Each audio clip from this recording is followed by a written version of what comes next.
అందరికీ నమస్కారం. Welcome to our YouTube channel అనగనగా ఓ కథ. మంచి కథలు వినడానికి మా ఛానల్ని తప్పకుండా సబ్స్క్రైబ్ చేయండి.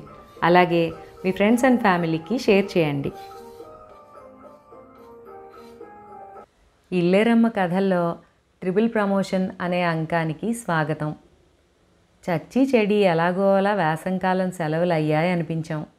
కొన్నాళ్ళ అమ్మమ్మ వాళ్ళ ఇంట్లో కొవ్వూరులోనూ, కాకినాడ తాతగారింట్లోనూ తిరిగి వచ్చాం కదా. అన్నిటికన్నా మా ఇల్లే హాయిగా ఉందనిపించింది. మేం లేవని సువర్ణ చాలా దిగులు పడిందిట. సెలవులకి ముందు రోజే అందరికీ ప్రోగ్రెస్ కార్డులు ఇచ్చేశారు కదా. రేపటి నుంచి బడికెళ్ళాలి. ఇంతింతకాలం బడికి వెళ్లకుండా ఉంటే ఎంత విసుగొచ్చేసిందో. సెలవుల్లో చిన్నారికి నాకు రోజు ఏదో దానికోసం యుద్ధమే. నేను క్లాస్ ఫస్ట్ వచ్చానని 5వ క్లాస్ చదవక్కర్లేకుండా ఫస్ట్ ఫారంలోకి డబుల్ ప్రమోషన్ ఇచ్చేశారు. చిన్నారి సెకండ్ వచ్చింది కాబట్టి అది నోరెత్తకుండా 3వ క్లాస్ చదవాల్సిందే. సువర్ణేమో సెకండ్ ఫారంలోకి వచ్చింది. చిన్నారి సెకండ్ ర్యాంక్ వస్తే అందులో నా తప్పే ఉంది. ఈ సెలవులన్నాళ్ళు కుళ్ళుకు చావడమే కాకుండా ఇంక తెల్లారి బడనగానే నేను ఆ వెధవబడిలో చదవనని ఒకటే ఏడుపు.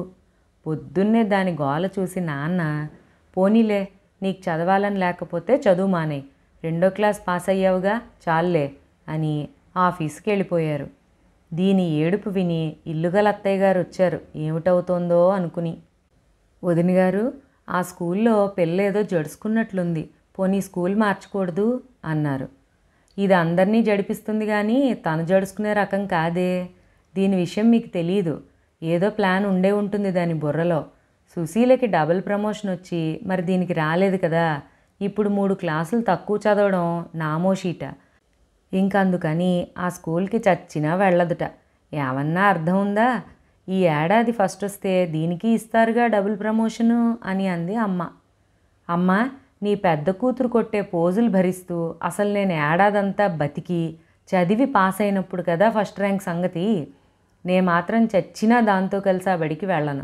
రేపు నువ్వు సువర్ణ వాళ్ళ గుమస్తా గారితో ఫీజు కట్టించేసినా సరే నేను వెళ్ళను, నీ ఇష్టం అని చిన్నారి ఖచ్చితంగా చెప్పేసింది. అమ్మ అయితే తల పట్టుకు కూర్చుంది. ఎప్పుడూ చేతిలో ఏదో పుస్తకం లేకుండా ఉండని చిన్నారి అసలు చదువే మానేస్తానంటే మరి అమ్మకి భయం వేయదు. ఇంతలోకి వెంకాయ అమ్మగారు వచ్చారు. పోనీ మా మనవడి వీధి చివర ఈదర వెంకట్రావయ్య గారి బడిలో చదువుతున్నాడు, అక్కడ చేర్పించమ్మా ప్రస్తుతానికి, కాస్త పిల్లదానికి తెక్క తగ్గాక మళ్ళీ కాన్వెంట్లో పడేయచ్చు అని ఉపాయం చెప్పారు. ఏమే, ఆ బడికి వెళ్తావా అని అడిగింది అమ్మ. రేపోసారి చూసొస్తా, 4లో చేర్చుకుంటానంటేనే చేరతాను అని ఒప్పుకుంది. ఇంక అక్కడితో ఆ గొడవ అయిపోయిందని అమ్మయ్య అనుకుంది అమ్మ. మర్నాడు నేను సువర్ణ వెడుతూ రావే వీళ్ళ కొత్త కారులో వెడదాం అన్నా కూడా వినిపించుకోలే. వేసవకాలం సెలవుల్లో సువర్ణ వాళ్ళు మంచి నల్ల కారు కొనుక్కున్నారు. నడిపేందుకు ఒక డ్రైవర్ తాతగారిని పెట్టుకున్నారు. దానికి కారెక్కి స్కూల్కి వెళ్ళాలని రాసిపెట్టి ఉండాలి కదా. ఎవరేం చేస్తాం? నే వెళ్ళి క్లాస్లో కూర్చుంటే అందరు పిల్లలు నాకన్నా ఎత్తుగా అనిపించారు. మా ఫ్రెండ్స్ అంతా 5వ క్లాస్లో ఉండిపోయారు కదా. తెలిసిన వాళ్ళు ఎవ్వరూ లేరు. దానికి తోడు ఫస్ట్ ఫారంలో ఎక్కడెక్కడి కొత్త పిల్లలో ముందు పరీక్ష రాసి పాస్ అయ్యి చేరతారు. అందుకే ఫస్ట్ ఫారం నుంచి 4 సెక్షన్లు ఉంటాయి. నాకు బొత్తిగా తోచక కాసేపు 5వ క్లాస్లోకి వెళ్ళి కూర్చుని మళ్ళీ వచ్చా. ఎందుకు వచ్చిన డబుల్ ప్రమోషను? ఇంట్లోనా చిన్నారితోటి విరోధం వచ్చేసింది. స్కూల్లో అయితే ఒక్క పిల్ల ముఖము తెలిసినట్లు లేదు. మొదటి రోజు కదా అని అందరినీ అన్నాల బెల్ల కొట్టగానే ఇంటికి వెళ్ళిపోమన్నారు. ఇంతలోకి మా పాత రిక్షావాడు కనిపించి ఇంటి దగ్గర దింపేశాడు. అమ్మాయి గారు, తవరు కారు కొనుక్కున్నారేటండి అని అడిగాడు. సువర్ణ ఏం మాట్లాడలేదు కానీ నేను మాత్రం అవును, బడికి వెళ్ళడానికి వీలుగా ఉంటుందని అని చెప్పాను. అప్పుడప్పుడు నా రిచ్చాలో కూడా వెళ్ళిపోయొచ్చాలా అంటే అలాగేలే అని చెప్పి ఇంట్లోకి వచ్చా. చూస్తే ఏముంది, చిన్నారికి చదువా చట్టుబండలా. ఇందును బుజ్జిని ముందేసుకుని క్యారమ్స్ ఆడుతోంది. అయ్యో చదువు మానేసేనే అని కానీ కారు ఎక్కలేకపోయానే అని కానీ దానికింత బాధ కూడా ఉన్నట్టు అనిపించలేదు. తలెత్తి కూడా నాకేసి చూడలా. నన్ను చూడగానే ఏదో పనున్న దానిలా లేచి వెళ్ళిపోయి ఒక పాత బాలమిత్ర పుచ్చుకుని కూర్చుంది. అన్నం తింటూ అమ్మతో చెప్పా, అమ్మ ఫస్ట్ ఫారం అంటే అంత పెద్ద క్లాస్ అని నాకు ఇన్నాళ్ళు తెలియనే తెలియదమ్మా. ఇదివరకు మాకు నేల మీదే కూర్చుని చేతి బల్లల మీద రాసుకోవాల్సి వచ్చేది కదా. ఇప్పుడు ఎవరి బెంచి వాళ్ళకే, ఎవరి కుర్చీ వాళ్ళకే. కుర్చీ బల్ల కలిసి ఉంటాయి. 10 పుస్తకాలు పెట్టుకునేంత డ్రాయర్ కూడా ఉంది. ఇంకు ఒలికిపోకుండా ఇంకు సీసా నిలబడేందుకు ప్రతి బల్ల మీద గుండ్రంగా బిళ్ళలాగా కూడా ఉంది తెలుసా అని అమ్మకి నేను మా స్కూల్లో ఫస్ట్ ఫారం క్లాస్ కబుర్లు చెప్తున్నాను.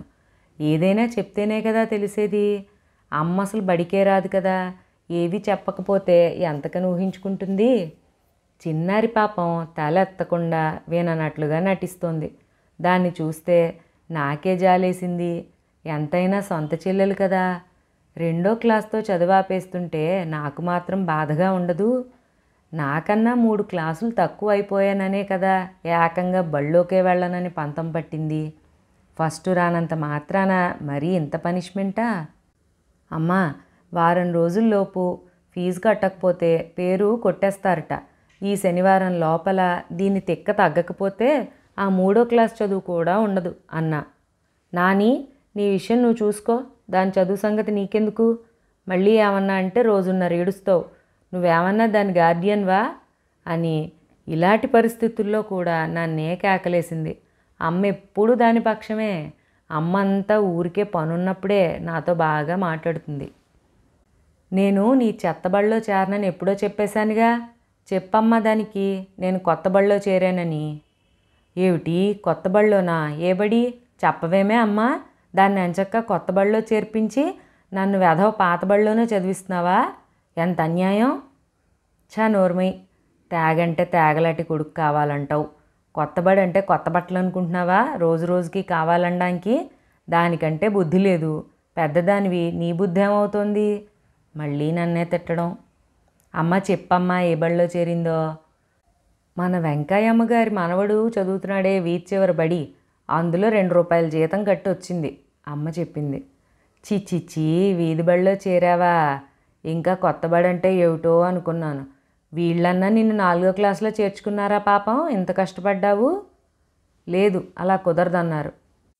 అయ్యో పాపం, స్కూల్ మారి ఏం లాభం 4లో చేర్చుకోకపోతే? నీకెందుకే నా బాధ. 4 కాకపోతే 5లో చేరతా. నీకెందుకు నా ఊసు? అమ్మ బాబోయ్, 5వ క్లాసా?